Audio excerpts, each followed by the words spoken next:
Here's where we are then, mxgp of the Netherlands in Arnhem, round 17 of 20. We get a week off, then we've got 3 in a row. Turkey, China, Australia, week off, and then the nations. The Montreux GFA and Motocross Nations in the USA.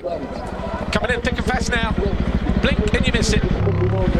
Roll on the end of the season in fine style, that's all I can say. Well, we've definitely got a bit of a championship battle on in both categories, haven't we? Interesting to see how it plays out today in race 2 in MXGP. Romain Febvre deep in thought ahead of this second MXGP race. Here's how the championship looks. Remember, it was 41 points heading into race, well, the qualifying race on Saturday. It's now 40 heading into race 2 between Romain Febvre and Lucas Koenen. Koldenhoff there third. He's 88 clear of Ruben Fernandez, who is 22 clear now of Calvin Verlanderen. Jeffrey Hurling's lining up on pole for the 3rd time this year. Koldenhoff will go next to him, then Febvre, Koenen, Geiser, Bonacorsi, Bogus, the rest of the riders. As you can see, 38 riders lining up in MXGP this weekend. Romain Febvre had a golden opportunity to pull more points clear of Lucas Koenen in race 1 when he was down on the deck and Febvre was sitting pretty in 4th place.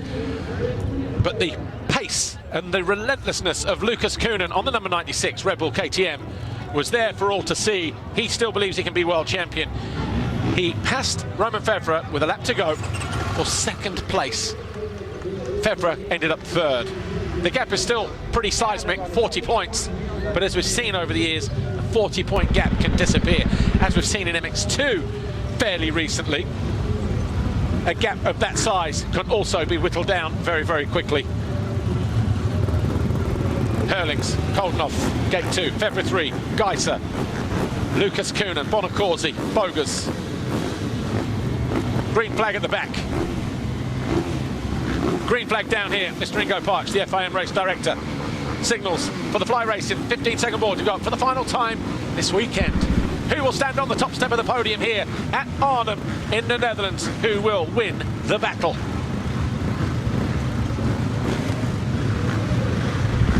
Jeffrey Hurling's looking for his 16th Dutch success on home soil. Gates drop. Oh, bar banging action, and Koonin getting caught. Herlings didn't look like he made a good drop, and Brumman down on the outside.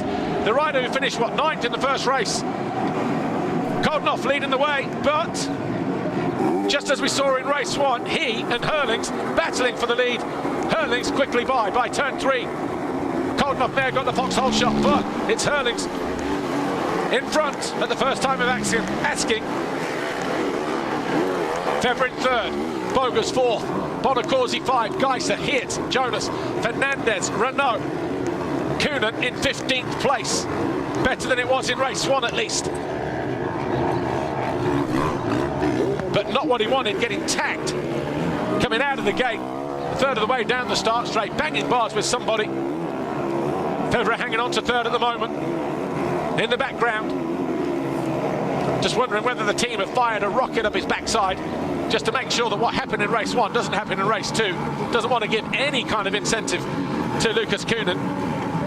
There is Koonin outside now, losing a position on the way out of that turn.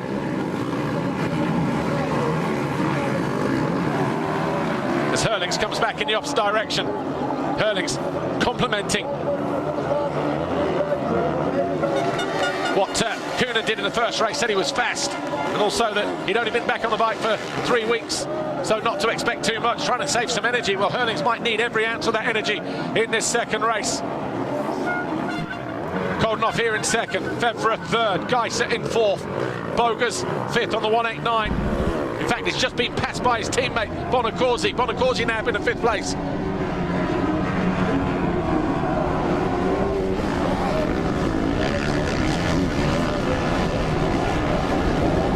Then we got Jonas there, just behind the Yamaha of Jago Hirt. Hirt's on the jump now. Haven't seen too much of the number 93, who finished 17th in race 1. Herlings out of sight.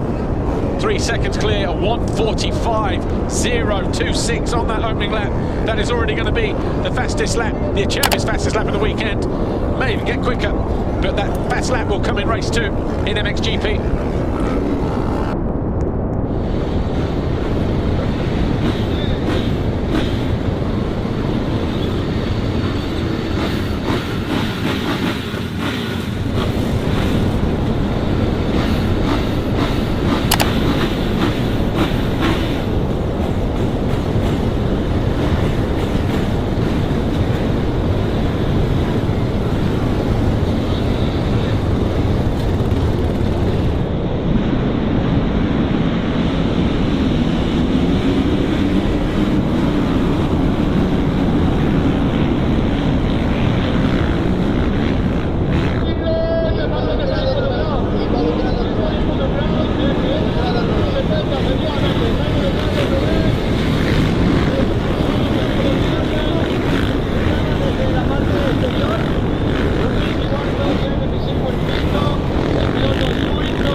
Un poquito, ¿eh?